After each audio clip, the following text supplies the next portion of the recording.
जय जगन्नाथ बंधुगण आज आम जानिबा 12 जून 2026 शुक्रवार दिन द्वादश राशि राशिफल विषय एही दैनिक राशिफल चंद्रंको गोचर गणना को नहीं आधारित एवं चंद्रंको गोचर गणना आम जीवन में बहुत प्रभाव पकई थाए। तो आसंतु सर्वप्रथमे जानिबा आजिर तिथि और राशि नक्षत्र विषय। आज होची 12 जून 2026 शुक्रवार मल ज्येष्ठ कृष्ण पक्ष द्वादशी रात्र 7 घंटा 36 मिनिट गते त्रयोदशी।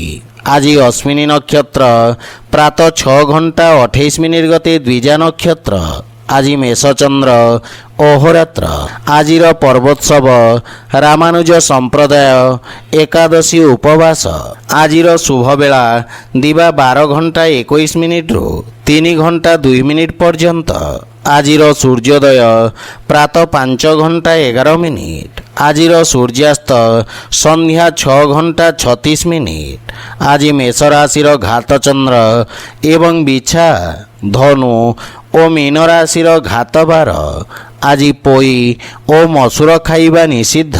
तो बंधुगण आसंतु जानिबा आजिर राशिफल विषय।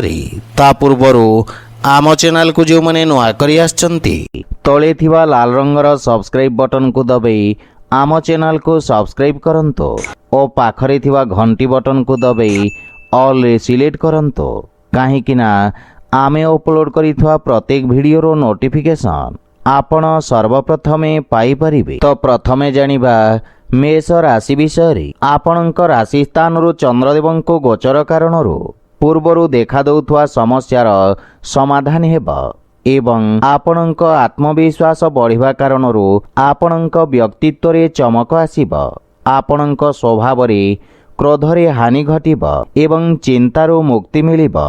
व्यावसायिक तथा व्यापार क्षेत्र रे सुधार हेबा कारणरू मन प्रसन्न रहिबा।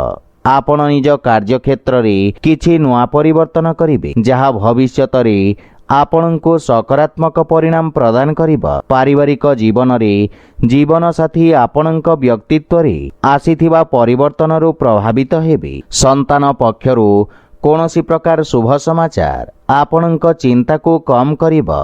पितांक सहयोगरु आपणक अटकी कार्य रे प्रगति आसीबा एवं परिवारर वरिष्ठ सदस्यंक स्वास्थ्यावस्थार विषय ध्यान रखंतो एवं माता पितांक सेवा करंतो। आर्थिक स्थिति क्षेत्र रे जदि कोनोसी निवेश करने को चाहुछंती ताहले पितांक परामर्श अवश्य नियंतो। परिवारर अनावश्यक खर्च रे नियंत्रण लागि रहिबा किंतु दिनचर्या प्रभावित हेबा कारणरू कार्य रे बाधा विघ्न देखा देई पारे। एहा व्यतीत स्वास्थ्य प्रति मध्य सचेत रहंतो। आज आपण गायत्री मंत्र जप करंतो शुभ फल पाइबे। वृष राशि आपणक द्वादश भाव रे चंद्रदेवंको गोचर व्यवसाय रे किछि क्षतिर जोग उत्पन्न करि पारे। कार्य क्षेत्र रे किछि अप्रिय स्थिति उत्पन्न होई पारे तथा ही समस्या आपणको निज लंबित कार्य को पूर्ण करिवार अवसर प्रदान करिबा। कोनोसी नुआ कार्य हाथ को नियंतु नहीं। असुरक्षित कार्य रे क्षतिर संभावना रही। विशेष रूप रे कोनोसी प्रकार निवेश ठु आपण आज दूरे रुहंतो। रोजगार क्षेत्र रे कोनोसी परिवर्तन पई समय शुभ नुही एवं पारिवारिक जीवन रे स्थिति सामान्य संघर्षपूर्ण रहिबा। विशेष रूप रे कोनोसी प्रकार अनावश्यक ऋण देवा नेबा ठारू आपण दूरे रुहंतो अन्यथा क्षतिर संभावना रही। आर्थिक रूप रे मध्य समय संघर्षपूर्ण रहिबा एवं कोनोसी प्रकार निवेश तथा संपत्तिर क्रय विक्रय उचित समय पर्यंत टाली दियंतो किंतु स्वास्थ्यावस्था उत्तम अनुकूल रहिबा। आज आपण तुलसी वृक्ष रे जल अर्पण करंतो शुभ फल पाइबे। मिथुन राशि आपणक लाभ भाव रे चंद्रदेवंको गोचर आपणक लाभर स्थिति को आहुरी वृद्धि करिवार अवसर प्रदान करिबा। अटकी थिबा कार्य रे प्रगति आसीबा एवं आकस्मिक धन लाभर मध्य जोग रहिछि। वाणिज्य व्यवसाय क्षेत्र रे आपणक द्वारा पूर्वरु करा जाइथिबा कार्य आपणको उत्तम परिणाम प्रदान करिबा एवं व्यवसाय रे वृद्धि हेबा तथा ପଦୋନ୍ନତି ଓ ବେତନ ବୃଦ୍ଧିର ସମ୍ଭାବନା ରହିଛି। ପାରିବାରିକ ଜୀବନରେ ଜୀବନ ସାଥୀଙ୍କ ସହିତ କୌଣସି କଥାକୁ ନେଇ ମନମତାନ୍ତର ଦେଖାଦେଇପାରେ। ମାତାଙ୍କ ପୂର୍ଣ୍ଣ ସହଯୋଗ ଆପଣଙ୍କୁ ପ୍ରାପ୍ତି ହେବ ଏବଂ ପାରିବାରିକ ବାତାବରଣ ସୁଖଦ ରହିବ। ଛୋଟ ବାଳକମାନଙ୍କ ସହିତ ଉତ୍ତମ ସମୟ ବ୍ୟତୀତ କରିବେ। କାର୍ଯ୍ୟ ବ୍ୟସ୍ତତାରେ ମଧ୍ୟ ବୃଦ୍ଧି ଘଟିବ। ପ୍ରେମ ଜୀବନରେ ନୂଆ ଉର୍ଜାର ସଞ୍ଚାର ହେବ ଏବଂ ଆର୍ଥିକ ସ୍ଥିତି ସୁଦୃଢ଼ ହେବାକୁ ଲାଗିବ। ଅନାବଶ୍ୟକ ଖର୍ଚ୍ଚରେ ନିୟନ୍ତ୍ରଣ କରିବାର ଆବଶ୍ୟକତା ରହିଛି, କିନ୍ତୁ ସ୍ୱାସ୍ଥ୍ୟ ପ୍ରତି ବିଶେଷ ଧ୍ୟାନ ରଖନ୍ତୁ ଏବଂ ଦିନଚର୍ଯ୍ୟାକୁ ନିୟମିତ ରଖିବାର ପ୍ରୟାସ ସହାୟକ ସିଦ୍ଧ ହେବ। ଆଜି ଆପଣ ଗୋମାତାଙ୍କ ସେବା କରନ୍ତୁ, ଶୁଭଫଳ ପାଇବେ। କର୍କଟ ରାଶି, ଆଜି ଆପଣଙ୍କ କାର୍ଯ୍ୟକ୍ଷେତ୍ରରେ ନୂଆ ଯୋଜନାରେ ପ୍ରଗତି ହେବ। ବ୍ୟବସାୟୀମାନଙ୍କ ପାଇଁ ରୋଜଗାରର ନୂଆ ଉତ୍ତମ ଅବସର ପ୍ରାପ୍ତି ହେବ। ଉଚ୍ଚ ଅଧିକାରୀଙ୍କ ପୂର୍ଣ୍ଣ ସହଯୋଗ ମିଳିବ ଏବଂ ରାଜକୀୟ ପକ୍ଷରେ ଯୋଡ଼ି ହୋଇଥିବା ବ୍ୟକ୍ତିଙ୍କୁ ଆର୍ଥିକ ଲାଭ ମିଳିବ। ନୂଆ ବ୍ୟବସାୟର ପ୍ରାରମ୍ଭ କରିବା ପାଇଁ ସମୟ ଅତ୍ୟନ୍ତ ଶୁଭ ରହିବ ଏବଂ ଲାଭର ସ୍ଥିତି ଉତ୍ତମ ଅନୁକୂଳ ରହିଛି। ଆପଣଙ୍କ ନୂଆ ବିଚାର ତଥା କ୍ରାନ୍ତିକାରୀ ଭାବନା କାର୍ଯ୍ୟକ୍ଷେତ୍ରରେ ଉତ୍ତମ ପରିଣାମ ପ୍ରଦାନ କରିବ। ପାରିବାରିକ ଜୀବନରେ ପିତାଙ୍କ ସମ୍ପର୍କରେ ସୁଧାର ଆସିବ ଏବଂ ପରିବାରରେ ହସଖୁସିର ବାତାବରଣ ଲାଗି ରହିବ। ସନ୍ତାନ ଆପଣଙ୍କ ମାର୍ଗଦର୍ଶନର ଅନୁସରଣ କରିବେ। ଆପଣ ଜୀବନସାଥୀଙ୍କ ଭାବନାକୁ ସମ୍ମାନ କରିବେ, ସେଥିପାଇଁ ପ୍ରେମରେ ମଧୁରତାର ଭାବ ରହିବ। ଆର୍ଥିକ ସ୍ଥିତିରେ ଆୟର ନୂଆ ସ୍ରୋତର ନିର୍ମାଣ ନିଶ୍ଚିତ ଅଟେ। ଆର୍ଥିକ ସ୍ଥିତି ସୁଦୃଢ଼ ହେବାକୁ ଲାଗିବ ଏବଂ ସ୍ୱାସ୍ଥ୍ୟାବସ୍ଥା ଉତ୍ତମ ଅନୁକୂଳ ରହିବ, କିନ୍ତୁ ଶ୍ୱାସ ସମ୍ବନ୍ଧିତ ରୋଗୀ ସ୍ୱାସ୍ଥ୍ୟାବସ୍ଥାର ବିଷୟ ଧ୍ୟାନ ରଖନ୍ତୁ। ଆଜି ଆପଣ ଅସହାୟ ବ୍ୟକ୍ତିଙ୍କୁ ସାହାଯ୍ୟ କରନ୍ତୁ, ଶୁଭଫଳ ପାଇବେ। ସିଂହ ରାଶି, ଆପଣଙ୍କ ଭାଗ୍ୟ ଭାବରେ ଚନ୍ଦ୍ରଦେବଙ୍କ ଗୋଚର ପୂର୍ବ ସମୟରୁ ଚାଲି ଆସୁଥିବା ସମସ୍ୟାର ସ୍ଥିତିରେ ସୁଧାର ଆଣିବ।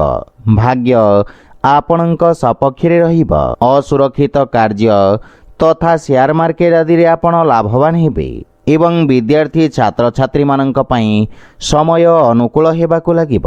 ରୋଜଗାର ପାଇଁ ପ୍ରୟାସରତ ବ୍ୟକ୍ତିଙ୍କୁ କିଛି ଶୁଭ ସମାଚାର ମିଳିବ ଏବଂ ପାରିବାରିକ ସମ୍ପର୍କରେ ଦେଖାଦେଉଥିବା କଠୋରତା ଦୂର ହେବ।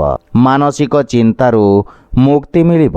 ପରିବାର ସଦସ୍ୟଙ୍କ ସହଯୋଗ ପ୍ରାପ୍ତ ହେବାରୁ ବ୍ୟବସାୟିକ କ୍ଷେତ୍ରରେ ମଧ୍ୟ ସନ୍ତୁଷ୍ଟି ଅନୁଭବ କରିବେ। ପୂର୍ବରୁ ଦେଖାଦେଉଥିବା ସମସ୍ୟାରୁ ମଧ୍ୟ ମୁକ୍ତି ମିଳିବ, କିନ୍ତୁ ମାତାଙ୍କ ସହିତ ନିଜ ସମ୍ପର୍କର ବିଷୟ ଧ୍ୟାନ ରଖନ୍ତୁ। ଛୋଟ ଭାଇ ଭଉଣୀଙ୍କ ସହଯୋଗରୁ ଲାଭ ପ୍ରାପ୍ତି ହେବ ଏବଂ ଆର୍ଥିକ ସ୍ଥିତିରେ ସେୟାର ମାର୍କେଟ ଆଦିରୁ ଆକସ୍ମିକ ଲାଭର ଯୋଗ ରହିଛି।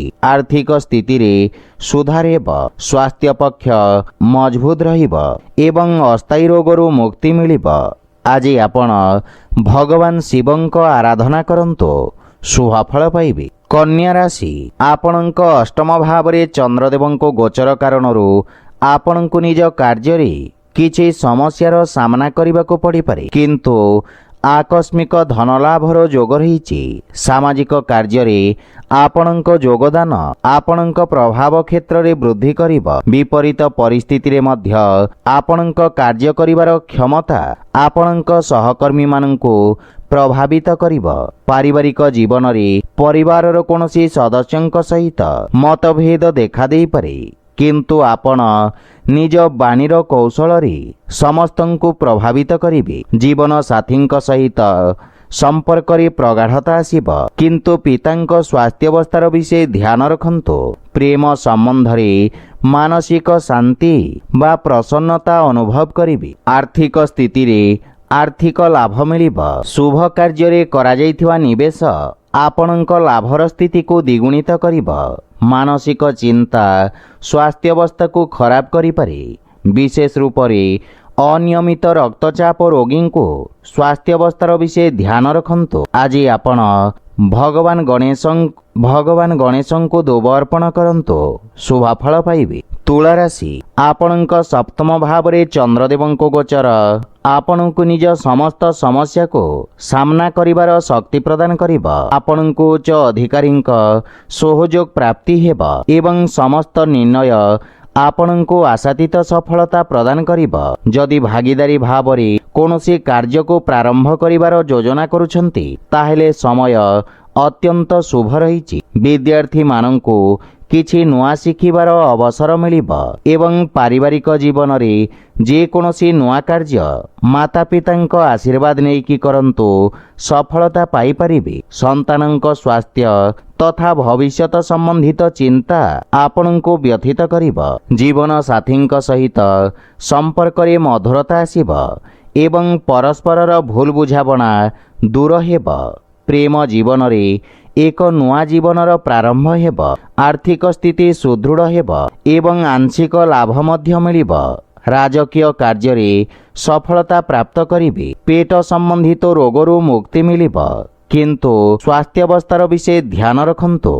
ଆଜି ଆପଣ ଭଗବାନ ବିଷ୍ଣୁଙ୍କୁ ତୁଳସୀ ଅର୍ପଣ କରନ୍ତୁ, ଶୁଭ ଫଳ ପାଇବେ। ବିଛା ରାଶି, ଚନ୍ଦ୍ରଦେବଙ୍କ ଆପଣଙ୍କ ଷଷ୍ଠ ଭାବରେ ଗୋଚର ଆପଣଙ୍କ ଖର୍ଚ୍ଚରେ ବୃଦ୍ଧି ଘଟାଇବ।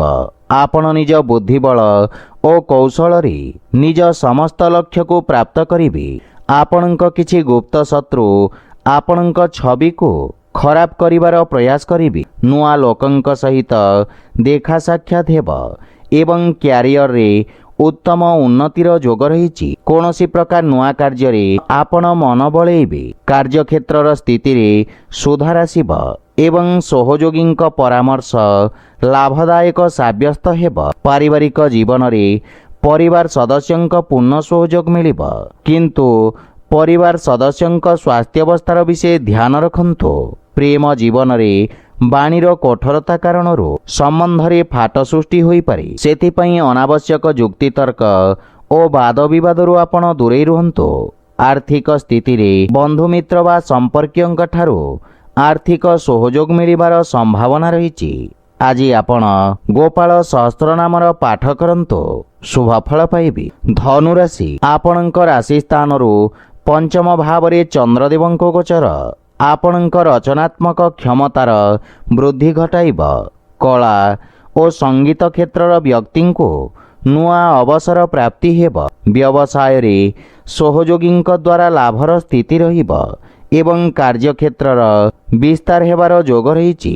ବିଦ୍ୟାର୍ଥୀ ଛାତ୍ରଛାତ୍ରୀମାନଙ୍କ ପାଇଁ ସମୟ ଉତ୍ତମ ପରିଣାମ ପ୍ରଦାନକାରୀ ରହିବ ଏବଂ ଆପଣ ନିଜର ସମସ୍ତ ଲକ୍ଷ୍ୟକୁ ପୂରଣ କରି ମାତାପିତା ଓ ଗୁରୁଜନଙ୍କୁ ଗୌରବାନ୍ୱିତ କରିବେ।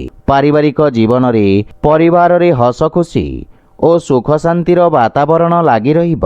ମାତାଙ୍କ ସହିତ ଥିବା ମନମତାନ୍ତର ଦୂର ହେବ। ସନ୍ତାନଙ୍କ ଉନ୍ନତିରେ ଆପଣ ବିଶେଷ ଆନନ୍ଦ ଅନୁଭବ କରିବେ ଏବଂ ସନ୍ତାନ ଆପଣଙ୍କ ଆଜ୍ଞାର ପାଳନ କରିବେ। ଭାଇ ଭଉଣୀଙ୍କ ସହଯୋଗରୁ ଆପଣ ସମସ୍ତ କାର୍ଯ୍ୟରେ ସଫଳତା ଅର୍ଜନ କରିବେ। ଆର୍ଥିକ ସ୍ଥିତି ମଧ୍ୟମ ଧରଣର ରହିବ ଏବଂ ବ୍ୟାପାର ବାଣିଜ୍ୟରେ ଆଶାତୀତ ପରିଣାମ ପାଇବା ପାଇଁ ଅଧିକ ପ୍ରୟତ୍ନ କରିବାର ଆବଶ୍ୟକତା ରହିଛି। ସ୍ୱାସ୍ଥ୍ୟାବସ୍ଥାରେ ସୁଧାର ଆସିବ ଏବଂ ଅଧିକ କାର୍ଯ୍ୟବ୍ୟସ୍ତତା କାରଣରୁ କିଛି ଥକାପଣ ଅନୁଭବ କରିବେ। ଆଜି ଆପଣ ପକ୍ଷୀଙ୍କୁ ଦାନା ଖାଇବାକୁ ଦିଅନ୍ତୁ, ଶୁଭ ଫଳ ପାଇବେ। ମକର ରାଶି, ଆପଣଙ୍କ ରାଶିରୁ ଚତୁର୍ଥ ଭାବରେ ଚନ୍ଦ୍ରଦେବଙ୍କ ଗୋଚର ଆପଣଙ୍କ ବ୍ୟବସାୟରେ କିଛି ଉଚ୍ଚନୀଚର ସ୍ଥିତି ଉତ୍ପନ୍ନ କରିବ। ଲାଭ ପାଇବା ପାଇଁ ସମୟର ଅପେକ୍ଷା କରିବାକୁ ପଡ଼ିବ। ଆଶାତୀତ ପରିଣାମ ନ ପାଇବାରୁ ମାନସିକ ଚିନ୍ତା ଲାଗି ରହିବ ଏବଂ ଆପଣଙ୍କ ବ୍ୟବସାୟର ବିସ୍ତାର ବିଶେଷଜ୍ଞଙ୍କ ପରାମର୍ଶ ଅନୁଯାୟୀ କରନ୍ତୁ। କୌଣସି ପ୍ରକାର ଅସୁରକ୍ଷିତ କାର୍ଯ୍ୟ କରିବା ପୂର୍ବରୁ ଭଲ ଭାବରେ ବୁଝାମଣା କରିନିଅନ୍ତୁ। ପାରିବାରିକ ଜୀବନରେ ଅନାବଶ୍ୟକ ଖର୍ଚ୍ଚକୁ ନେଇ ସମସ୍ୟା ଦେଖାଦେଇପାରେ। ବୈବାହିକ ଜୀବନରେ ଜୀବନ ସାଥୀଙ୍କ ସହିତ ଭୁଲ ବୁଝାମଣାକୁ ନେଇ ମନମତାନ୍ତର ଦେଖାଦେଇପାରେ। ସେଥିପାଇଁ ଧୈର୍ଯ୍ୟ ସହିତ ଜୀବନସାଥୀଙ୍କ ସହିତ କଥାବାର୍ତ୍ତା କରନ୍ତୁ। କୌଣସି ପ୍ରକାର ଅନାବଶ୍ୟକ ବାଦବିବାଦରୁ ଆପଣଙ୍କୁ ଦୂରେଇ ରହିବା ଉଚିତ, କିନ୍ତୁ ପ୍ରେମ ଜୀବନରେ ନୂଆ ସମ୍ପର୍କ ଯୋଡ଼ି ହେବ ଏବଂ ଆର୍ଥିକ ସ୍ଥିତି ମଧ୍ୟମ ରହିବ। ଉଧାରୀ ଦେବା ନେବା ବା ଋଣ ଭାରରୁ ଆପଣ ଦୂରେଇ ରୁହନ୍ତୁ। ଭବିଷ୍ୟତକୁ ଗଠନ କରିବା ପାଇଁ କାର୍ଯ୍ୟ କରିବାର ଆବଶ୍ୟକତା ରହିଛି ଏବଂ ମାନସିକ ଚିନ୍ତାରୁ ମୁକ୍ତି ପାଇବା ପାଇଁ ଯୋଗାଭ୍ୟାସ ବା ପ୍ରାଣାୟାମର ଅଭ୍ୟାସ କରନ୍ତୁ।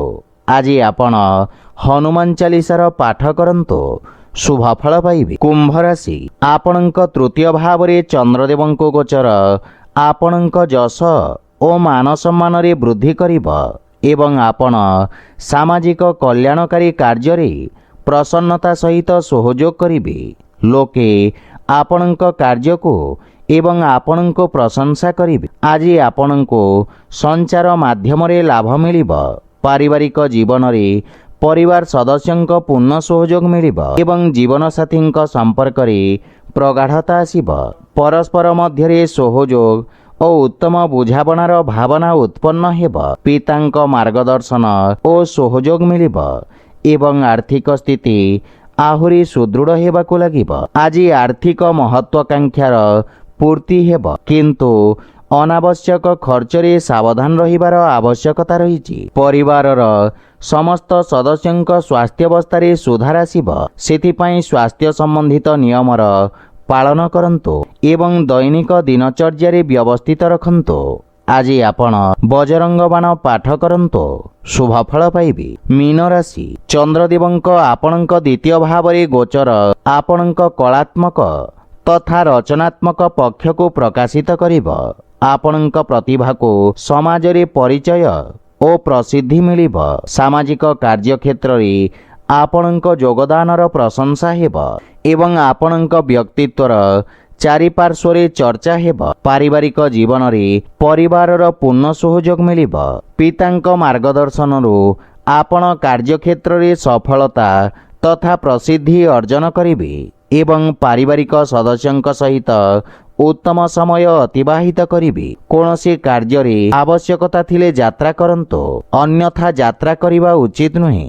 ଆର୍ଥିକ ସ୍ଥିତିରେ ସମୟ ଅନୁକୂଳ ରହିବ। ମଧ୍ୟମ ଅବଧିର ନିବେଶ ଆପଣଙ୍କ ପାଇଁ ଲାଭଦାୟକ ସାବ୍ୟସ୍ତ ହେବ, କିନ୍ତୁ ସ୍ୱାସ୍ଥ୍ୟାବସ୍ଥାକୁ ନେଇ ଅସାବଧାନତା ଚିନ୍ତାର କାରଣ ହୋଇପାରେ। ସେଥିପାଇଁ ସ୍ୱାସ୍ଥ୍ୟାବସ୍ଥାର ବିଷୟ ଧ୍ୟାନ ରଖନ୍ତୁ। ଆଜି ଆପଣ ଭଗବାନ ଶ୍ରୀ ଜଗନ୍ନାଥଙ୍କ ପୂଜାର୍ଚ୍ଚନା କରନ୍ତୁ, ଶୁଭଫଳ ପାଇବେ। ତ ବନ୍ଧୁଗଣ, ଏହା ଥିଲା ଆଜିର ରାଶିଫଳ ବିଷୟରେ। ଯଦି ଭିଡ଼ିଓଟି ଆପଣମାନଙ୍କୁ ଭଲ ଲାଗିଥାଏ, ଲାଇକ୍, ସେୟାର ଓ କମେଣ୍ଟ କରି ଜଣାନ୍ତୁ ଏବଂ ଆମ ଚ୍ୟାନେଲକୁ ସବସ୍କ୍ରାଇବ୍ କରନ୍ତୁ। ଜୟ ଜଗନ୍ନାଥ।